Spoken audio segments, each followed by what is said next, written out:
नाम लिली है और मैं करीब 40 साल की हूँ। आप कह सकते हैं कि मैंने अपनी पूरी जिंदगी में काफी कुछ किया है। मैं एक पुलिस ऑफिसर रह चुकी हूँ, फायर फाइटिंग के लिए वॉलंटियर कर चुकी हूँ और यहाँ तक कि ट्रैफिक ऑफिसर का काम भी कर चुकी हूँ। उन सभी नौकरियों में से जो मैंने की है, क्या आप यकीन करेंगे कि सबसे खतरनाक काम था बेबी सिटर होने का? आपको यकीन नहीं हो रहा होगा ना? जब मैं आपको ये कहानी सुनाऊंगी तो शायद आपको यकीन होगा कि ऐसा क्यों है। वो नैनी के रूप में मेरा पहला दिन था और मैंने कभी नहीं सोचा था कि वो मेरा आखिरी दिन भी होगा। मुझे अपने पड़ोस में रह रहे कपल के बच्चों का ध्यान रखना था। वो लोग जिन्हें मैं काफी वक्त से जानती थी। उनके बच्चे थोड़े शरारती थे, लेकिन उन्हें मेरे साथ बहुत अच्छा लगता था। वो मुझे तब से जानते थे जब से वो पैदा हुए थे। लिली, क्या आज तुम हमारा ध्यान रखोगी? यस एंजी, क्या तुम खुश हो? हाँ। हे लिली, क्या हम डरावना खेल भी खेल सकते हैं? देखते हैं। तो बच्चों, तुम्हें देखकर लगता है कि तुम काफी मजे करने वाले हो। मैं वादा करती हूँ कि मैं इनका ध्यान रखूंगी मैम। चिंता मत करो लिली, हमें तुम पर पूरा भरोसा है। हम कुछ ही घंटों में वापस आ जाएंगे। ध्यान रहे कि इन लोगों को जल्दी सुलाना है, ओके? आज सैटरडे है, मुझे जल्दी नहीं सोना। माफ करना बच्चों, मेरे हाथ बंधे हुए हैं। तुम बच्चे लिली की बात मानना, ओके? और अच्छे से रहना। हाँ जी मॉम, ठीक है। और उसके बाद उनके पेरेंट्स मुझे अपने दोनों बच्चों के साथ छोड़कर चले गए, जिन्होंने मेरे ऊपर सवाल बरसाना शुरू कर दिया। लिली, मुझे भूख लगी है। लिली, क्या हम डिनर करने से पहले आइसक्रीम खा सकते हैं? लिली, मैं नहाना नहीं चाहती। लिली, लिली, मैं तुमसे बात कर रहा हूँ। ओहो, तुम दोनों बस भी करो, मेरे पास सिर्फ 2 ही कान हैं। लेकिन हम भी तो बस 2 ही हैं। लेकिन तुम ऐसे बात कर रहे हो जैसे 2000 हो। एक एक करके अपनी बात कहो ना। एंजी, पहले तुम। मुझे भूख लगी है। ठीक है, मैं खाना तैयार करती हूँ। अब तुम्हारी बारी है जेम्स। मुझे ब्लडी मैरी खेलना है। क्या? ब्लडी मैरी, वो डरावनी गेम जिसके बारे में मैंने तुम्हें पहले बताया था।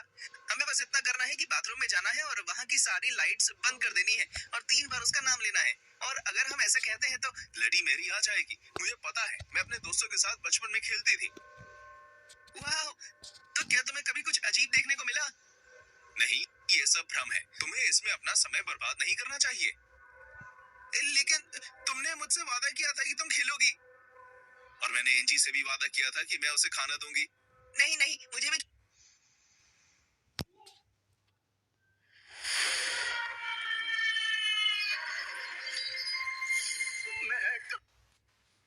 खेलना है। क्या? एंजी, तुम सिर्फ 12 साल की हो। ये खेल तुम्हारे लिए नहीं है। मैंने कहा कि मैं खेलना चाहती हूँ, तो तुमने वादा किया था। ठीक है, लेकिन सिर्फ कुछ ही देर के लिए। उसके बाद हम सब खाना खाएंगे, ठीक है? ठीक है। तुम सबसे अच्छी हो लिली। मुझे पता है। उस वक्त मुझे सबसे अच्छा होने का एहसास नहीं हो रहा था। मैं जानती थी कि मुझे और जिम्मेदारी दिखाने की जरूरत थी और बच्चों को खाने के लिए कहना चाहिए था, लेकिन कम तजुर्बा होने की वजह से मैं घबरा गई और मैंने बच्चों की बात मानकर उनके हिसाब से चलना शुरू कर दिया ताकि वो अपने पेरेंट्स के आगे मेरी तारीफ कर सके। कहीं ना कहीं मुझे इस बात का खेद था और मैं बुरा भी महसूस कर रही थी, लेकिन मैं फिर भी उनके साथ गई और खेल के लिए सारी तैयारियां करवाई। तुम उस कैंची के साथ क्या कर रहे हो? ये खेल का एक हिस्सा है। आपको ब्लडी मेरी के लिए कैंची रखनी होती है ताकि वो उससे आपको मार सके। अगर हमने ऐसा नहीं किया तो वो नहीं आएगी। लेकिन तुम ऐसा क्यों चाहते हो कि तुम हमारे? क्योंकि इसके बिना वो नहीं आएगी। ठीक है, लेकिन मैं ये कैंची रख दूंगी। तुम इसे हाथ मत लगाना, समझे? ठीक है। हमने सब कुछ वहाँ पर लगा दिया और सच कहूँ तो जब हम ये खेल खेलते थे तो इतना सब नहीं करते थे, इसलिए मैं थोड़ी डरी हुई भी थी। हमने सभी लाइट्स बंद कर दी और कुछ मोमबत्तियां जला दी। फिर हम बाथरूम के शीशे के सामने गए। लिली, याद रखना, अगर ब्लडी मेरी आई और उसने सारी मोमबत्तियां बुझा दी तो उसे वापस भेजने के लिए तुम्हें वो मोमबत्तियां फौरन फिर से जलानी होंगी। मुझे पता है, चिंता मत करो। जैसा कि मैंने कहा, ये सिर्फ एक खेल है। दिमाग में बहुत सारे सवाल लिए मैंने खेल खेलना शुरू कर दिया। मैं शीशे के सामने गई और मैंने कहा, ब्लडी मेरी, ब्लडी मेरी, ब्लडी। एंजी, क्या हुआ? मुझे ये नहीं खेलना, ये बहुत ही डरावना है। ठीक है, हम इसे यहीं बंद करेंगे। लेकिन हम बहुत करीब हैं। जेम्स, अब बस बहुत हुआ। क्या तुम देख नहीं सकते कि तुम्हारी बहन कितनी डरी हुई है? चलो एंजी, चलकर खाना खाते हैं। क्या? ये सब एक साथ कैसे बच सकती है? ये ब्लडी मैरी है, ये ब्लडी मैरी है। शांत हो जाओ, ये ब्लडी मैरी नहीं हो सकती। मैंने तो उसका नाम लेना खत्म भी नहीं किया था। लिली हमारे पीछे। जब मैं पीछे मुड़ी तो मुझे यकीन नहीं हुआ, ये सच था। एक अजीब सा दिखने वाला प्राणी हमारे पीछे खड़ा था। वो देखने में किसी महिला जैसे दिख रहा था, लेकिन उसके चेहरे पर कुछ था, कुछ बहुत ही गलत। मुझे आसपास के माहौल में बदलाव महसूस होने लगा, जैसे उसमें बहुत दबाव हो। डर ने मुझे चारों ओर से घेर लिया और बच्चों का हाथ जोर से पकड़कर मैं पीछे की तरफ चलने लगी। बच्चों, भागो! अपनी जान बचाते हुए हम सब एक साथ भागने लगे और डाइनिंग रूम में जाकर छुप गए। भागते हुए मैंने घर की लाइट चलाने की कोशिश की, लेकिन वो काम नहीं कर रही थी। मैंने दरवाजा खोलने की भी बहुत कोशिश की, लेकिन वो भी जाम हो गया था। मुझे ऐसा लग रहा था जैसे हम किसी दूसरी दुनिया में कैद हो गए हैं। जब हम सोफे के पीछे लगे पर्दों के पीछे जाकर छुपे तो मुझे एहसास हुआ कि ब्लडी मैरी धीरे धीरे हमारे पास आ रही है। छुपना बेकार था, उसे कैसे न कैसे पता था कि हम कहाँ हैं, और उसकी वजह से उसकी आंखें नहीं थी, क्योंकि उसकी आंखों की जगह तो कुछ था ही नहीं। बच्चों, अगर हमने मोमबत्तियां जला दी तो ये खेल खत्म हो जाएगा। तुम दोनों किचन में जाकर छुप जाओ, मैं बाथरूम में जाती हूँ। नहीं, तुम्हें वहां नहीं जाना चाहिए, वो तुम्हें मार डालेगी। अब और कोई रास्ता नहीं है जेम्स, मुझे जाना ही होगा। तुम समझ नहीं रही, तुम इस नहीं। बिना जेम्स की बात खत्म हुए मैं बाथरूम की तरफ भाग गई और वो परछाई मेरे पीछे रह गई। मैंने फौरन अपनी जेब से लाइटर निकाला और मेरा ध्यान अचानक उस टेबल पर गया जहां मैंने कैंची रखी थी। अब वो वहां नहीं थी। मैंने एक मोमबत्ती हाथ में उठाई और उसे जलाने लगी। इन सब के बीच मुझे एक चीज से बहुत फायदा हुआ, वो ये कि ब्लडी मैरी बहुत ही धीरे धीरे चल रही थी। मुझे लगा कि मैं उसे हरा दूंगी, लेकिन तभी मुझे एक अजीब चीज का एहसास हुआ। चाहे जितनी भी आंख क्यों ना निकल रही हो, मोमबत्ती जल ही नहीं रही थी। मैंने और कोशिश की, लेकिन फिर भी नाकामयाब हुई। अब तक मेरे सामने ब्लडी मैरी आ चुकी थी। डर के मारे मेरे हाथ से लाइटर गिर गया और मैं रोते हुए पीछे होने लगी और उसके आगे दया की भीख मांगने लगी। जब मैंने उस राक्षस की आंखों में देखा, मुझे दर्द और दुख की भावना महसूस होने लगी। जैसे जैसे वो मेरे पास आने लगी, मैं उसे घूरने के अलावा और कुछ नहीं कर पाई। हर सेकंड मुझे मौत से भी ज्यादा भयंकर एहसास होने लगा। मुझे ऐसा लग रहा था जैसे मैं दर्द और तकलीफ के एक ऐसे अंधेरे में फंस गई हूँ जो मेरा है भी नहीं। मुझे लगने लगा कि मैं जीना नहीं चाहती। ये एक ऐसा एहसास था जो मैं जानती भी नहीं थी कि असल जिंदगी में लोगों को महसूस होता है। लेकिन उसी के साथ साथ ये मौत से भी ज्यादा बुरा होने की परिभाषा थी। मैं हार मान चुकी थी। मैं कैची को धीरे धीरे अपने करीब आते हुए देख रही थी और उसके मेरे शरीर में घुसकर मुझे खत्म करने का इंतजार कर रही थी। अचानक लाइट चल गई और जैसे वो वहां कभी हो ही ना, ब्लडी मैरी गायब हो गई थी। उसके पीछे मैंने एक बच्चे के रोने की आवाज सुनी और उसने अपने हाथ में एक जली हुई मोमबत्ती भी पकड़ी हुई थी। लिली, लिली, मैंने उसे बुलाया था। मैंने उसका नाम 3 बार लिया था जब तुम लोग किचन में गए थे। मुझे माफ कर दो। कोई बात नहीं जेम्स, तुमने हमारी जान बचाई है। उसके बाद बच्चे सीधे अपने बिस्तर में चले गए। वो खाना नहीं चाहते थे, ना ही नहाना चाहते थे, लेकिन वो सोना भी नहीं चाहते थे। वो लाइट जलाकर बिस्तर पर लेटे रहे और उन्होंने मुझसे रात भर उनके पास रहने को कहा। जब उनके पेरेंट्स घर आए तो वो मेरे काम से बहुत खुश हुए।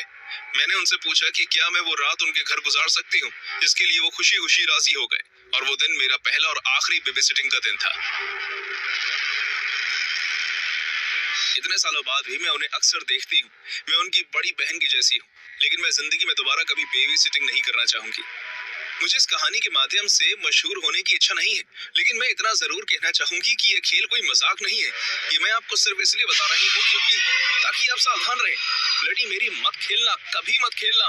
अगर आप इस सब में विश्वास नहीं करते, तब भी मैं आपसे ये कहूंगी कि इतना बड़ा जोखिम मत उठाना, क्योंकि एक छोटे से खेल के पीछे ब्लडी मैरी तो आ जाएगी, लेकिन आपके लिए वो एक बहुत बड़ी मुसीबत बन सकती है और आपको मौत से भी ज्यादा भयंकर नजारा दिखा सकती है। ओह, तुम तो जल्दी आ गए। खैर कोई बात नहीं, आओ। मैं चिड़ी हुई शक्ल लेकर सोफे पर बैठा था जब मेरी मॉम मेरे लिए बुलाए गए नए बेबी सिटर को कमरे में लेकर आई। मैं 12 साल का था और मुझे बेबी सिटर की बिल्कुल भी जरूरत नहीं थी, लेकिन मेरे पेरेंट्स जिद पर अड़े थे। एक पतला पढ़ाकू दिखने वाला लड़का मेरी मॉम के साथ खड़ा था। वो मुझे काफी घबराया हुआ लग रहा था। तुम जरूर डिलन होगे। मेरा नाम जोशुआ है। मैंने अपनी मॉम की तरफ देखा और कहा, बहुत ही बढ़िया। ये मुझे पागल लग रहा है, दिख पागल रहा है और अब बात भी पागलों की तरह ही कर रहा है। क्या बढ़िया चॉइस है मॉम। डिलन, अभी के अभी इनसे माफी मांगो। ठीक है, माफ करना। जोशुआ झिझकते हुए मुस्कुराने लगा और फिर मेरी मॉम उसे घर के नियमों के बारे में बताने लगी।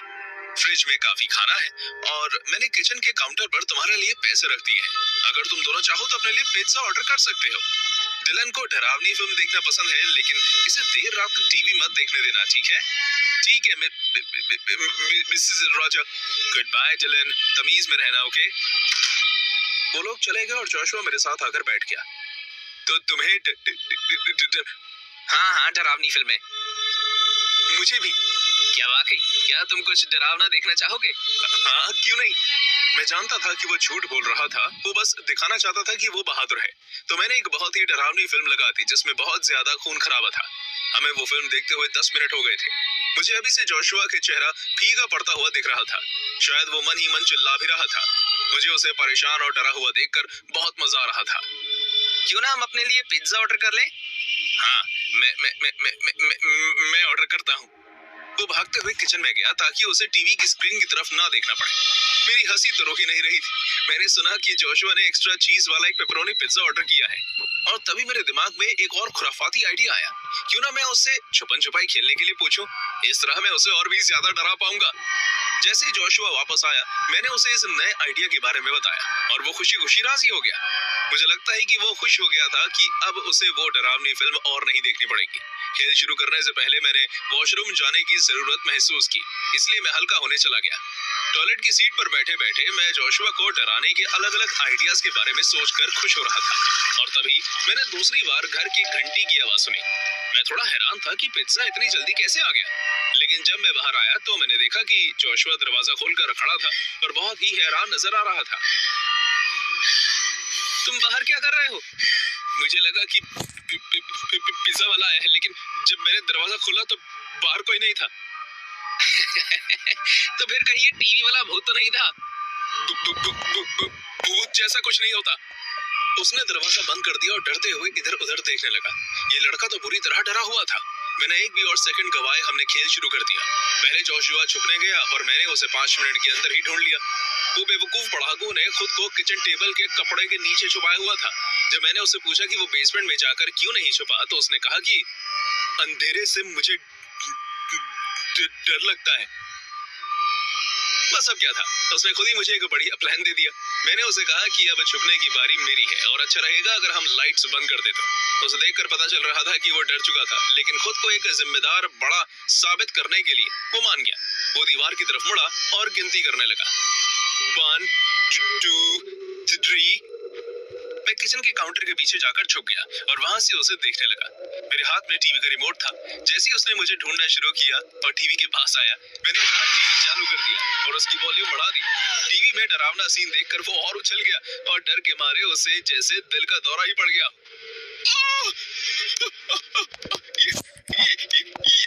ये कोई मजाक नहीं है डिलन। उसने टीवी का प्लग निकाल दिया ताकि मैं ऐसे दोबारा ना कर सकूं, और तब मैंने सोचा कि मैं अपने मॉम डैड के कमरे में जाकर उसकी अलमारी में छुप जाता हूं। मैंने अलमारी खोली और मेरा जैसे दिल धड़कना बंद हो गया।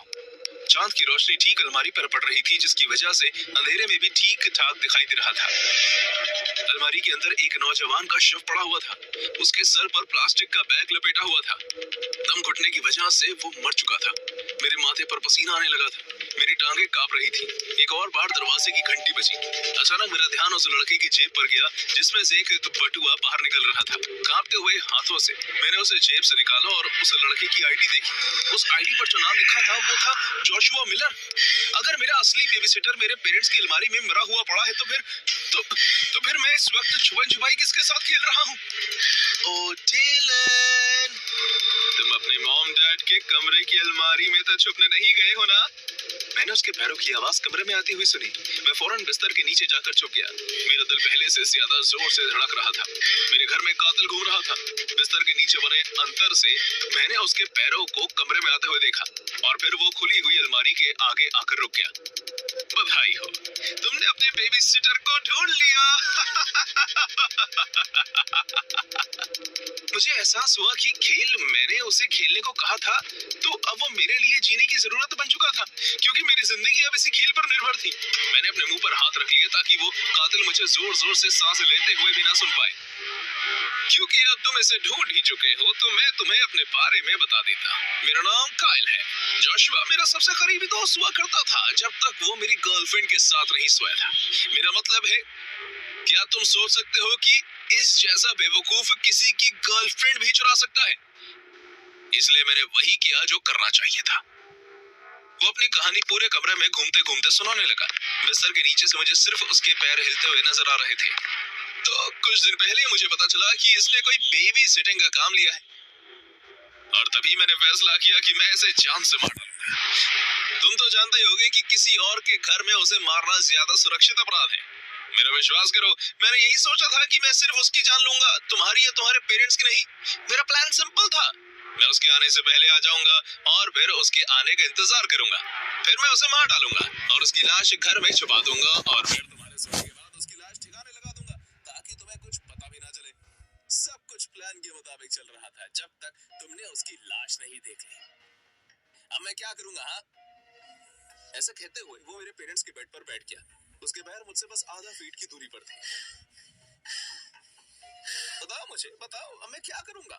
मुझे नहीं लगता कि तुम इतना बड़ा राज अपने दिल में रख सकते हो, इसलिए मेरे पास अब और कोई रास्ता नहीं बचा है बेटे। वो अचानक झुका और बिस्तर के नीचे ठीक मेरी आंखों में आंखें डालकर देखने लगा। फिर चिल्लाया, तुम्हारी मौत का वक्त आ गया है डिलन।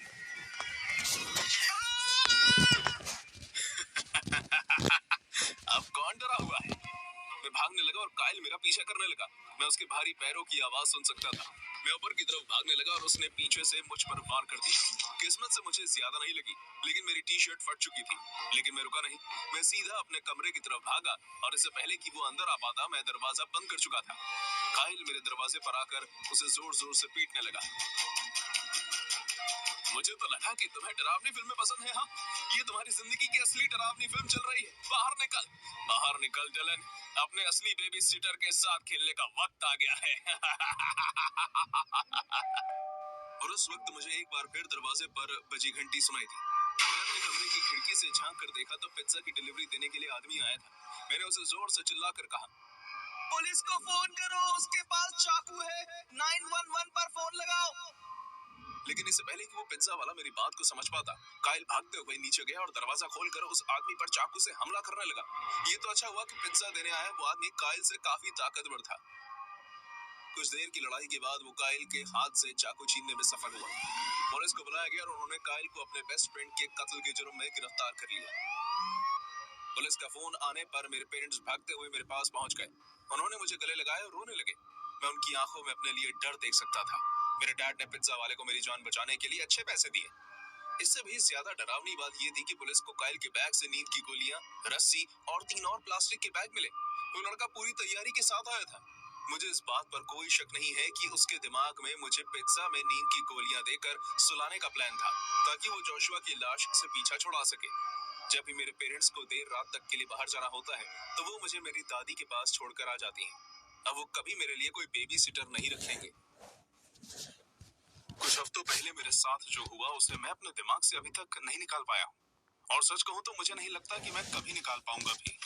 मैं आपको शुरू से बताता हूँ। मेरा नाम जेक है, मैं एक बेबी सिटर हूँ और शहर से बस 1 घंटे की दूरी पर रहता हूँ। एक परिवार ने मुझे संपर्क किया।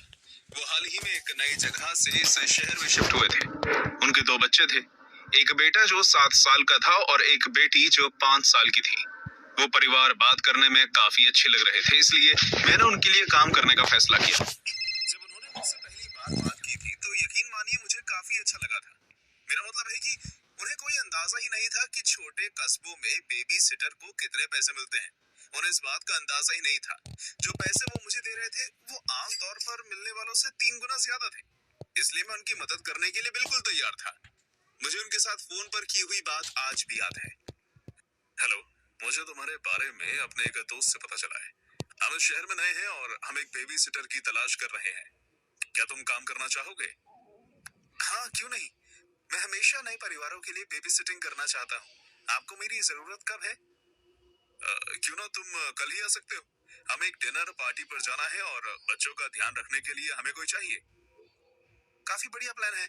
मैं आपको कल 6 बजे मिलता हूँ। मैं कभी सोच भी नहीं सकता था कि मेरे साथ क्या होने वाला था। अगर मुझे थोड़ा सा भी अंदाजा होता तो मैं कभी उनके लिए बेबी सिटिंग नहीं करता। लेकिन जैसा कि मैंने कहा, वो मुझे बात करने में बहुत ही अच्छे लगे थे और मुझे पैसों की जरूरत थी। मैं अगले दिन थोड़ी देर में उनके घर पहुंचा। जिनसे मेरी फोन पर बात हुई थी उन्होंने ही दरवाजा खोला और मेरा स्वागत किया। हेलो, तुम जरूर बेबी सिटर होगे, राइट? जी हाँ, देर करने के लिए माफ कीजिएगा। पर प्लीज कोई बात नहीं। उसने मुझे बताया कि उसकी बीवी ऊपर तैयार हो रही है और बच्चे लिविंग रूम में बैठकर टीवी देख रहे हैं। उसने मुझे घर दिखाया और कौन सी चीज कहाँ है उसके बारे में बता दिया। फिर उसने मुझे बच्चों से मिलवाया। ये पहली बार था जब मुझे कुछ अटपटा लगा। एक बच्ची सोफे पर बैठी हुई थी और बिना पलके झपकाए टीवी ही देख रही थी। जब उसके डैड ने उसे मेरे बारे में बताया, उसके बावजूद उसने मुझे नहीं देखा। ऐसा लग रहा था जैसे वो किन्हीं ख्यालों में खोई हुई है। दूसरी तरफ उनका बेटा अपनी जगह से कूदकर मुझसे मिलने आया और उसने बहुत ही जोर से मेरा हाथ पकड़ा। आपसे मिलकर अच्छा लगा। मेरा नाम टिमी है। मुझे भी तुमसे मिलकर अच्छा लगा टिमी। उस लड़के के अंदर की ऊर्जा कमाल थी। मुझे ना चाहते हुए भी मुस्कुराना पड़ रहा था, जबकि मुझे परिवार के बाकी लोगों को देखकर अजीब लग रहा था। उनकी डैड ने मुझसे ये कहकर इजाजत ली कि उनकी वाइफ किसी भी वक्त नीचे आती ही होगी। कुछ ही मिनट के बाद मैंने घर के दरवाजे के बंद होने की आवाज सुनी। मैं सोफे पर टीवी के बगल में जाकर बैठ गया और मैंने उससे पूछा कि वो क्या देख रहा है। उसने मुझे किसी शो का नाम बताया जिसके बारे में मैंने पहले कभी नहीं सुना था। और मैं सच कहूं तो मैं उसकी बातों पर ध्यान दे भी नहीं रहा था। मेरा दिमाग कहीं और ही था। मैं ना चाहते हुए भी ये सोचने पर मजबूर हो रहा था कि आखिर इनके डैड ने मुझे इनकी मॉम से क्यों नहीं मिलवाया।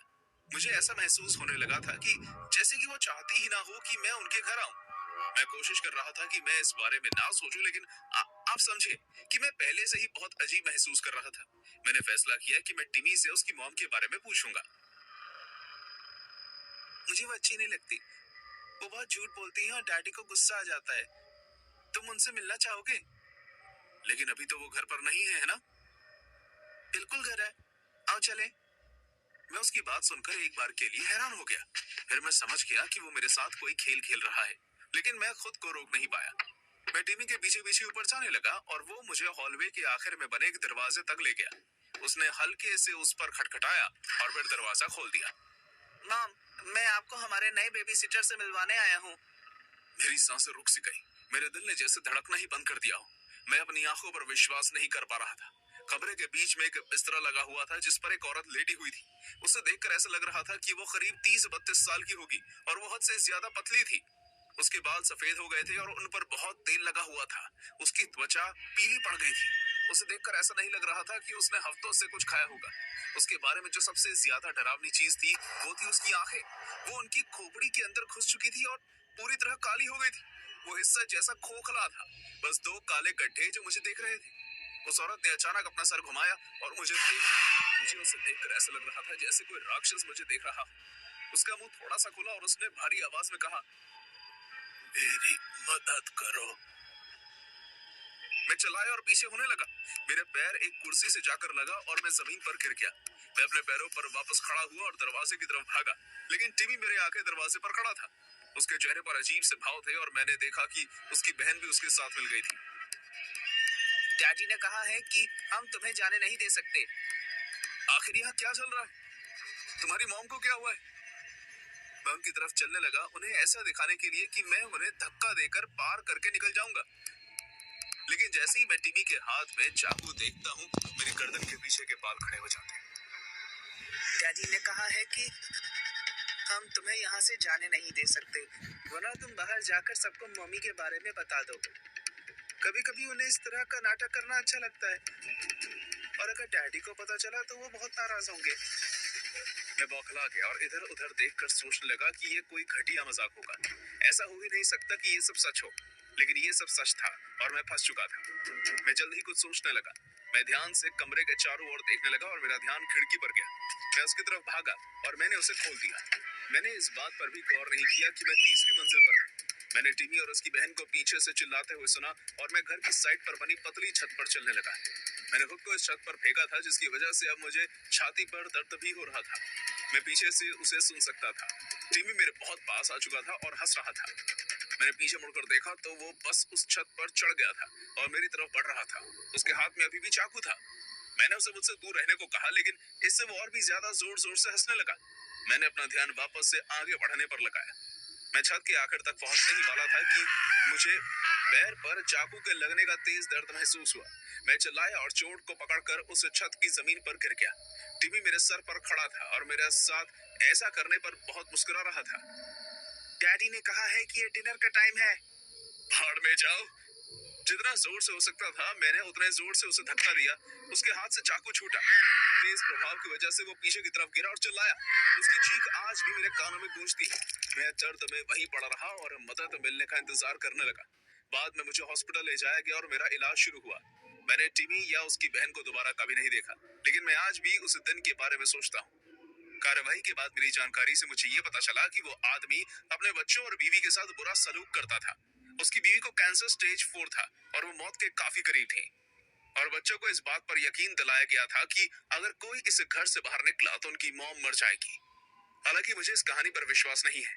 मुझे आज भी टिमी की बहन की आंखें याद हैं और मुझे आज भी रात में कभी-कभी उसकी हंसी की आवाजें आती हैं। मैं नहीं जानता कि उस परिवार के साथ क्या हुआ, लेकिन मैं इतना जरूर जानता हूँ कि मैं उनके बारे में अब कुछ नहीं जानना चाहता। मैं बस उम्मीद करता हूँ कि मुझे दोबारा उन्हें कभी ना देखना पड़े।